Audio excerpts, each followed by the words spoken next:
Late last Saturday night, University Park police entered the Stone Pony, a private club located across from the SMU campus, and found 15 teenagers in possession of alcoholic beverages.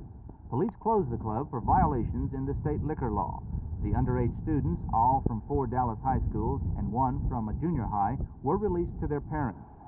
The news of teenagers showing up in private clubs and lounges comes as no surprise to Joe Bassoni, owner of a Dallas liquor store. He says the kick used to be to come in and see if they could get away with buying booze. The kick now is to go to the clubs. But those teenagers who do show up in a liquor store, according to the Dallas Alcohol Safety Program, buy wine of the fruit-flavored variety.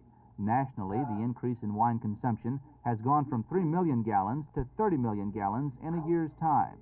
Philip Lewis, director of the Dallas Alcohol Safety Action Program, says there is no actual evidence how much of the 30 million gallons of wine was consumed by teenagers.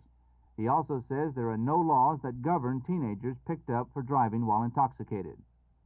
The police tend, for your younger population, I'm talking about juveniles, to file minor and possession charges on the youngsters rather than DWI offenses, even though they may be driving a car.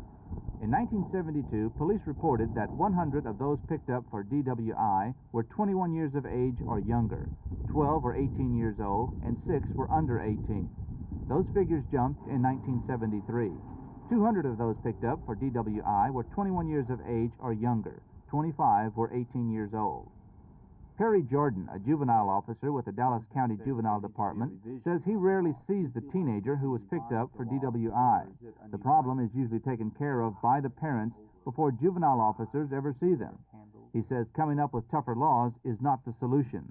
I think we've got enough laws.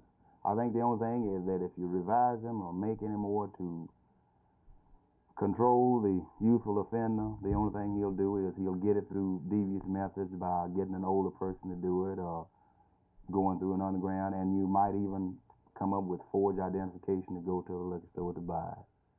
Jordan says there is a noticeable shift from drugs to alcohol, mainly because it is cheaper, more accessible, and accepted by the community. He says the general feeling by many parents is that it is better to be picked up for drinking than for being in possession of dangerous drugs. What they don't seem to recognize, he says, is that alcohol is a dangerous drug. Rene Castilla, Channel 8 News.